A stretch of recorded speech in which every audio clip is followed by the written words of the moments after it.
Hello friends, welcome back to the daily vocabulary LTX classes. అందరూ బాగున్నారా? మనం ఈరోజు హిందూ పేపర్లోకి వెళ్ళిపోయి ముఖ్యమైన వొకాబులరీని డిస్కస్ చేద్దామా? స్టార్ట్ చేసే ముందు మీకు చాలా ముఖ్యమైన విషయం మరొక్కసారి గుర్తు చేస్తున్నాను. ఈ రోజు మే 10th, ఇంకొక 5 days మాత్రమే ఉంది. దేనికి? మే 15th. మే 15th అయితే ఏమవుతుంది? ఇంగ్లీష్ ఇన్ఫినిటీ అనే ఈ ఆపర్చునిటీని మీరు మాక్సిమం యూటిలైజ్ చేసుకోండి. ఎందుకంటే వేరియస్ కాంపిటేటివ్ ఎగ్జామ్స్ ప్రిపేర్ అయ్యేవారు ఇంగ్లీష్ కి సంబంధించి ఎక్స్ట్రా టైం స్పెండ్ చేయడం, స్పెషల్ గైడెన్స్ తీసుకోవడం చాలా అవసరం. అందుకోసమే ఎల్టీఎక్స్ క్లాసెస్ లో కేవలం ఇంగ్లీష్ కోసం మాత్రమే ఇంగ్లీష్ ఇన్ఫినిటీ బ్యాచ్ ని స్టార్ట్ చేయడం జరిగింది. ఇప్పటిదాకా లైఫ్ టైం వ్యాలిడిటీతో 2000 కి మాత్రమే ప్రొవైడ్ చేస్తున్నారు. కానీ మే 15th తర్వాత ఈ ఫీజు అనేది 3000 అవ్వబోతోంది. కాబట్టి జాయిన్ అవ్వాలి అనుకుంటే ఇంకొక 5 days లోపల జాయిన్ అవ్వండి. Because after May 15th the fees is going to be 3000 rupees. Lifetime validity అలాగే ఉంటుంది, కానీ ఫీజు మాత్రం 1000 రూపీస్ పెరుగుతోంది. Every rupee is important, so let's not waste money. Competitive exams లో మంచి స్కోర్తో అనుకున్న గవర్నమెంట్ జాబ్ తెచ్చుకోవాలి అన్న సీరియస్ ఆస్పిరేషన్స్ ఉన్న వారికి ఇంగ్లీష్ ఇన్ఫినిటీ కోర్స్ చాలా హెల్ప్ చేస్తుందని మాత్రం నేను చెప్పగలను. అంతేకాదు, మీరు కూడా ఒక్కసారి ప్లే స్టోర్ లోకి వెళ్ళి ఎల్టీఎక్స్ క్లాసెస్ యాప్ ని ఇన్స్టాల్ చేసుకోండి. అంతేకాకుండా అక్కడ ఫ్రీ డెమో క్లాసెస్ ఉంటాయి, చూడండి. అంతేకాకుండా స్టూడెంట్స్ ఇస్తున్న ఫీడ్బ్యాక్, మెసేజెస్, కమెంట్స్ అన్ని కూడా అక్కడే ఉంటాయి. మీరు మన యూట్యూబ్ ఛానల్లో LTX classes for competitive exams అనే ఛానల్ ని కూడా సబ్స్క్రైబ్ చేసుకుని ఫాలో అవ్వండి. స్టూడెంట్స్ ఇస్తున్న ఫీడ్బ్యాక్ ని కూడా ఫాలో అవ్వండి. మీకు నచ్చితేనే జాయిన్ అవ్వండి, కానీ జాయిన్ అయితే మాత్రం మే 15th లోపల జాయిన్ అవ్వండి. ఇంకా ఏ డౌట్స్ ఉన్నా కూడా మీరు కాంటాక్ట్ చేయవలసిన నంబర్ 7893899553 నంబర్కి కాల్ చేయండి. ప్రత్యూష మేడంతో మాట్లాడండి. ఏ డౌట్స్ ఉన్నా కూడా వివరాలు అడిగి తెలుసుకోండి. ఓకే మై డియర్ ఫ్రెండ్స్, ఇక మనం ఆలస్యం చేయకుండా మన హిందూ పేపర్లోకి వెళ్ళిపోయి ముఖ్యమైన వొకాబులరీని డిస్కస్ చేసేద్దామా? మనం ఈ రోజు అంటే మే 10th హిందూ పేపర్లో ఉన్నాము. పేజ్ నెంబర్ 6 లో ఉన్నాము, ఎడిటోరియల్ కాలంలో. ఇందులో మీరు చూసినట్టయితే ఒక ఇంపార్టెంట్ ఆర్టికల్ వచ్చింది ఇండియాకి జర్మనీకి సంబంధించి. ఇందులో ఫస్ట్ వొకాబులరీ కనిపించింది dissonance. What is meant by dissonance? Dissonance అంటే ఇద్దరికి కూడా డిస్అగ్రిమెంట్ ఉండడం, అంటే ఫ్రెండ్షిప్ లేకపోవడం లాంటిది అనమాట. సో మీరు రాసుకోండి, డిస్సోనెన్స్ అంటే డిస్అగ్రిమెంట్ అని రాసుకోండి. డిస్సోనెన్స్ అంటే డిస్అగ్రిమెంట్, సరైన ఒప్పందం లేకపోవడం, ఒకే మాట మీద ఉండకపోవడం, అభిప్రాయ భేదాలు కలిగి ఉండడం. పెర్సెప్షన్ అనే వర్డ్ కూడా మనం చాలా కామన్ గా వాడుతూ ఉంటాం. పెర్సెప్షన్ అంటే అభిప్రాయం, ఒపీనియన్. పెర్సెప్షన్ అంటే ఏంటమ్మా రాసుకోవాలి, వీడియో పాస్ లో పెట్టుకోవడం, వెంటనే రాసుకోవడం, అలా ఉండాలి. పెర్సెప్షన్ అంటే ఏంటమ్మా ఒపీనియన్, అభిప్రాయం అంటాం. మనం ఒక విధానాన్ని, మనం ఒక విషయాన్ని చూసే విధానం అంటాం. అంతేకాకుండా ఇక్కడ assumes critical importance. Critical importance అంటే ప్రాముఖ్యత, ఇది మీ అందరికీ తెలుసు. అజ్యూమ్స్ అంటే నార్మల్ గా మనం అజ్యూమ్ వాడేటప్పుడు ఊహాగానాలు అంటాం. అజ్యూమ్ చేయడం అంటే గెస్ చేయడం, ప్రెడిక్ట్ చేయడం అంటాం. ఇక్కడ అజ్యూమ్ అంటే ఎలా ఉంటుందంటే అట్రాక్ట్స్ అన్న మీనింగ్ వస్తుంది. అంటే ప్రస్తుతం ఈ విషయం ప్రాముఖ్యతను చోటు చేసుకుంటోంది, ప్రాముఖ్యతను సంతరించుకుంటోంది అంటాం కదా, అలా అన్నమాట. ఇలా హెడ్లైన్స్ లోనే మనకి సుమారుగా 3-4 ముఖ్యమైన వొకాబులరీ అయితే ఉన్నాయి. ఇక మనం ఆర్టికల్ లోకి వెళ్ళి కనీసం ఒక 15 నుంచి 20 దాకా ఇంపార్టెంట్ వొకాబులరీని డిస్కస్ చేసుకోవడానికి ట్రై చేద్దాము. ఇందులో మీరు చూస్తే 3rd లైన్ లో 4th లైన్ లో మనకి అసర్టివ్ అనే ఒక వర్డ్ అయితే వచ్చింది. నీట్ గా రాసుకోండి. అసర్టివ్ అంటే ఓపెన్ అని రాసుకోండి, బోల్డ్ అని కూడా రాసుకోండి. ఓపెన్ లేదా బోల్డ్ అని కూడా రాసుకోండి. ఎయిడ్. ఎయిడ్ అంటే సహాయం, హెల్ప్. ఎయిడ్ అంటే ఏంటమ్మా సహాయం. సార్ మాకు ఎయిడ్ అంటే తెలుస్తారని కొంతమంది అనుకోవచ్చు, తెలియని వాళ్ళు ఉంటారు, వారి కోసం చెప్పాలి. కండెమ్ అంటే ఒప్పుకోకపోవడం, వ్యతిరేకించడం, అపోజ్. కండెమ్ అంటే వ్యతిరేకించడం, అపోజ్. వ్యతిరేకించడం, అపోజ్. అబ్స్టెయిన్ అంటే ఓటు వెయ్యకుండా ఉండడం. అయితే మనం దీన్ని ఇంకోలా కూడా చెప్తాము, ఒక పని జరగకుండా ఆపడం అంటాము. కాబట్టి ప్రివెంట్ అని కూడా రాసుకోండి. అబ్స్టెయిన్ అంటే ప్రివెంట్ అని రాసుకోవచ్చు. ప్రివెంట్ ఒక పని జరగకుండా ఆపడం, ఒక పని జరగకుండా ఆపడం. ఇది చూడండి, రైజ్ ఐబ్రో. ఇదంత ముందు కూడా నేను చెప్పాను, ఒక ముఖ్యమైన ఇడియం. రైజ్ ఐబ్రో అంటే ఆశ్చర్యపడడం, సర్ప్రైజ్ లేదా డౌట్ పడడం, సందేహించడం.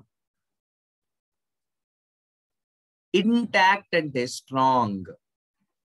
ఇంటాక్ట్ అంటే స్ట్రాంగ్, బలంగా. ఇంటాక్ట్ అంటే ఏంటమ్మా? స్ట్రాంగ్, బలంగా.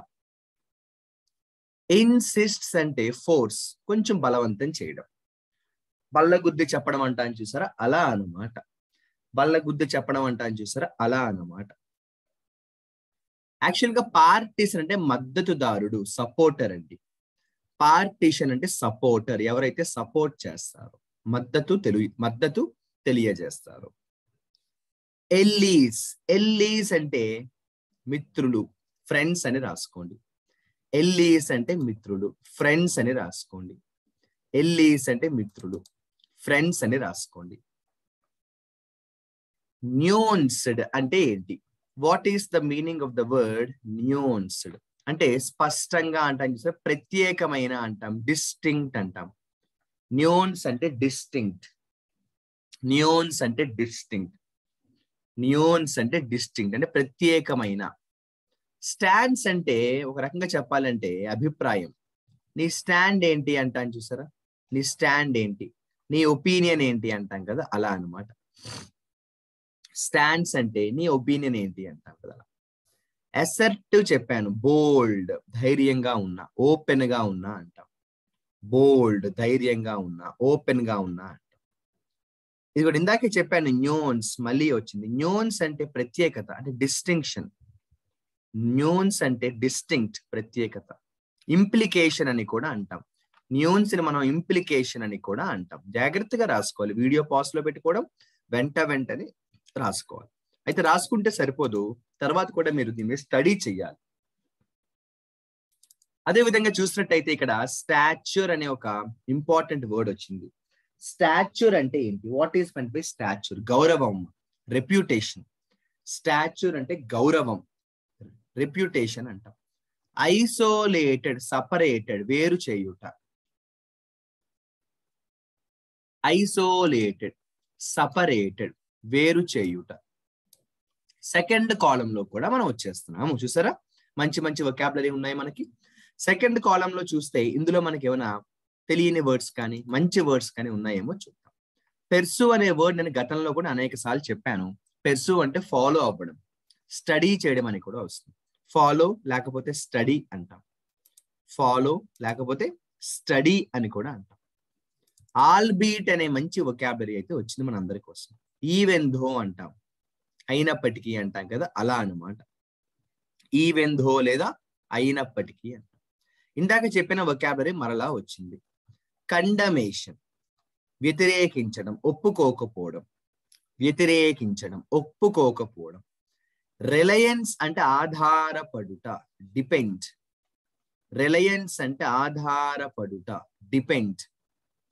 రిలయన్స్ అంటే ఆధారపడుట, డిపెండ్ అంటాం, డిపెండ్. యునానిమస్, ఏకగ్రీవంగా అంటాం. యునానిమస్ అంటే ఏకగ్రీవంగా, ఆల్ టుగెదర్ అంటాం కదా, అలా అన్నమాట. All have the same idea, all have the common opinion. Abstention, ఇందాక చెప్పాను గుర్తుందా, ఓటు వేయకుండా ఉండడం. అబ్స్టెన్షన్ అంటే ఆబ్సెంట్ అవ్వడం, ఓటు వేసే సమయంలో ఓటు వేయకుండా ఆబ్సెంట్ అవ్వడం, అంటే నాట్ ఓటింగ్ అని రాసుకోవచ్చు. అబ్స్టెన్షన్ అంటే ఓటు వేయకపోవడం, నాట్ ఓటింగ్ అని రాసుకోవచ్చు. హ్యాకిల్స్ అంటే ఒక రకంగా చెప్పాలంటే మనం దాన్ని కోపావేశాలని కూడా అంటాం. హ్యాకిల్స్ అంటే కోపావేశాలని కూడా అంటాం. చిన్న చిన్న ప్రాబ్లమ్స్ అంటాం. యాంగర్ అని రాసుకోవచ్చు. యాక్చువల్గా దీనికి రకరకాల మీనింగ్స్ ఉంటాయి, నేను ఒక మీనింగ్ చెప్పాను. హ్యాకిల్స్ అంటే యాంగర్ అని రాసుకోవచ్చు, యాంగర్ అని రాసుకోవచ్చు, కోపం అని రాసుకోవచ్చు. ఇలా మనం చూస్తూ వెళ్తున్న కొద్దీ మనకి తర్వాత అనేక సార్లు ఈ పదం కనిపిస్తూ ఉంటుంది. ఎమిస్ట్ అనే వర్డ్ కనిపిస్తుంది. ఎమిస్ట్ అంటే ఆ మధ్యలో, డ్యూరింగ్ అని అర్థం. ఆ సమయంలో అంటాం కదా, అలా అన్నమాట. ఎమిస్ట్ అంటే ఆ సమయంలో. ఎమిస్ట్ అంటే ఏంటమ్మా? ఆ సమయంలో, ఆ సమయంలో, ఆ సమయంలో అంటాం కదా, అలా అన్నమాట. చాలా మంచి వొకాబులరీ వచ్చింది ఒకటి చూడండి. కాన్స్ట్రూ అనే వొకాబులరీ అయితే వచ్చింది. కాన్స్ట్రూ అంటే ఏంటి? ఒక విషయాన్ని అలా అర్థం చేసుకోవడం. ఇంటర్ప్రెట్ అంటాం. ఇంటర్ప్రెట్ అంటాం. కాన్స్ట్రూ అంటే ఇంటర్ప్రెట్.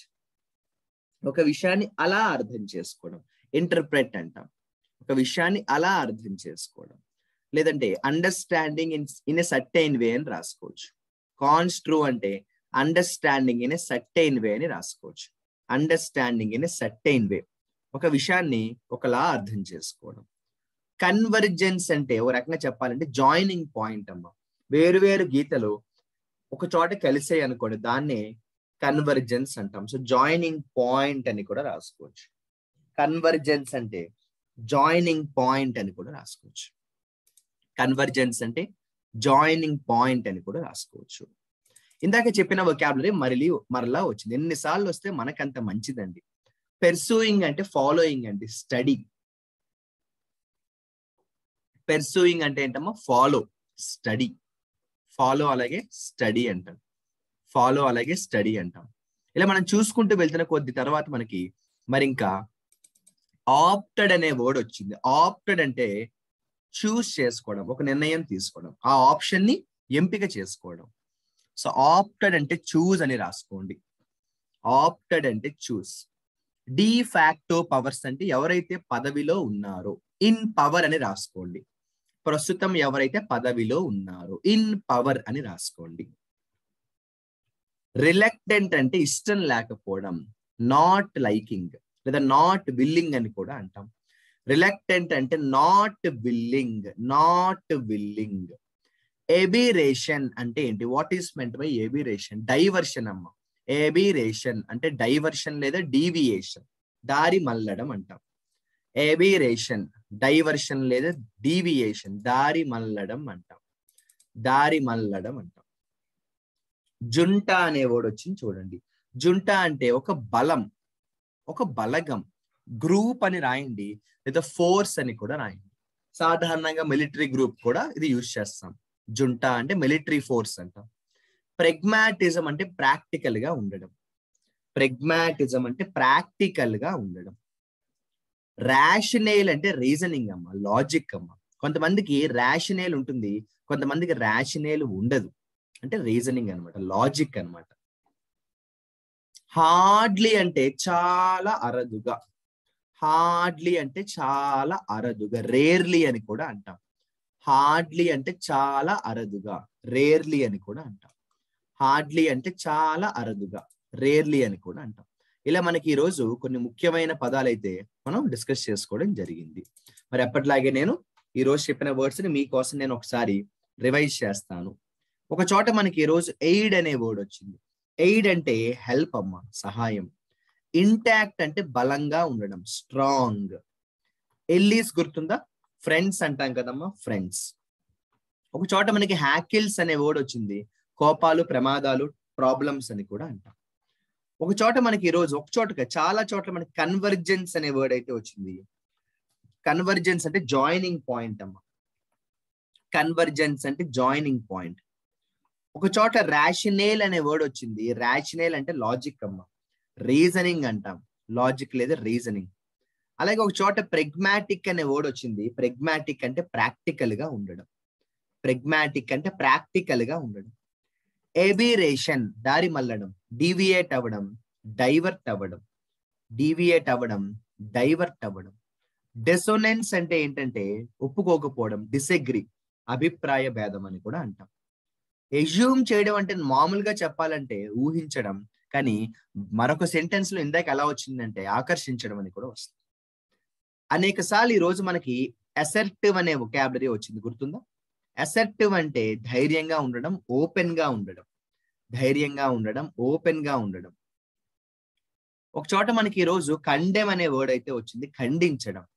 కండెమ్ అంటే ఖండించడం. యాబ్స్టెయిన్ అనే వర్డ్ కూడా వచ్చింది. యాబ్స్టెయిన్ అంటే ఒక పని జరగకుండా ఆపడం, ఒక పని జరగకుండా ఆపడం. దాన్నే మనం మరొకలా కూడా చెప్తూ ఉంటాం, ఆబ్స్టెన్షన్ అంటాము. అంటే ఓటు వేయకుండా ఉండడం. ఓటు వేయకుండా ఉండడానికి కూడా మనం ఆబ్స్టెన్షన్ అంటాము.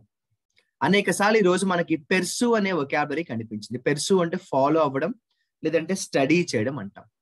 ఆల్బీట్ అనే వర్డ్ కూడా వచ్చింది, అయినప్పటికీ అంటాం. ఈవెన్ దో, ఈవెన్ దో, అయినప్పటికీ అంటాం. Even though. పార్టిసన్ అంటే ఏంటంటే మద్దతుదారుడు అంటాం. సపోర్టర్, మద్దతుదారుడు అంటాం. సపోర్టర్.